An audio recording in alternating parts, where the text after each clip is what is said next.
Hai teman-teman, bagaimana masa depan Indonesia yang akan datang jika bandingkan dengan keadaan negara saat ini? Sebagai negara yang cukup besar, akankah kita yakin dengan kondisi saat ini bahwa Indonesia akan keluar dari negara berkembang menjadi negara maju?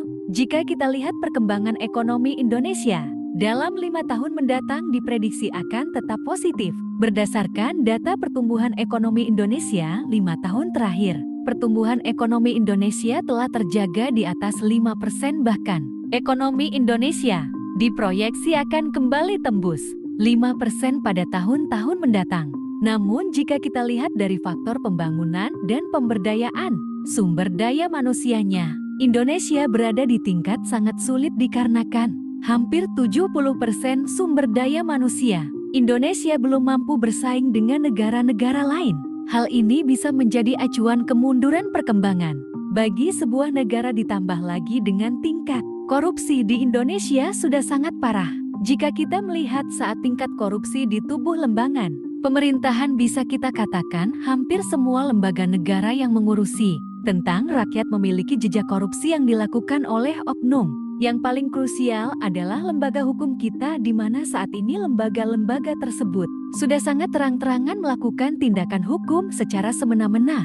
Contoh kasus bisa kita lihat dari putusan terhadap kasus anak Rona Tanur yang sangat jauh bertolak belakang antara perilakunya dengan putusan yang diterima. Jika lembaga setingkat kehakiman sudah bisa memperjualbeli putusan, maka sirnalah harapan bagi para pencari keadilan. Dalam 10 tahun kebelakang di bawah pimpinan Presiden Jokowi, kita menyaksikan di mana mangkraknya pelaksanaan hukum dan permainan cewek-cewek pengusaha terhadap lembaga di bawahnya.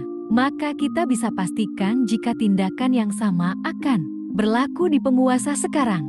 Apalagi kasus besar yang melibatkan para penguasa terdahulu. Indonesia yang mencita-citakan dirinya untuk keluar dari era berkembang dan menjadi negara maju di tahun 2045 akan menjadi mimpi saja jika pemimpin baru tidak segera bertindak dan membersihkan sampah-sampah terdahulu. Indonesia sebagai negara yang proaktif di tingkat internasional tidak akan mampu menjaga kedaulatannya jika taraf ekonomi masyarakat tidak kunjung naik dan taraf sosial politik yang terus senjang antar daerah. Pola ini bisa kita gunakan sebagai bentuk penglihatan bagi sebuah negara yang ingin lepas dari negara berkembang. Bagaimana Indonesia bisa menjaga dirinya dari bentuk tekanan internasional, sedangkan rakyatnya miskin. Kita adalah negara besar yang diapit dengan negara-negara pesaing seperti Australia dan Cina. Belum lagi kita bahas tentang isu Laut Cina Selatan. Walaupun secara tidak langsung kita bersengketa, namun sebagai negara besar kan tidak mungkin kita diam terhadap gejolak di kawasan. Bagaimana kemauan kita di masa mendatang jika saat ini saja kita masih terus terbelenggu di persoalan yang sama?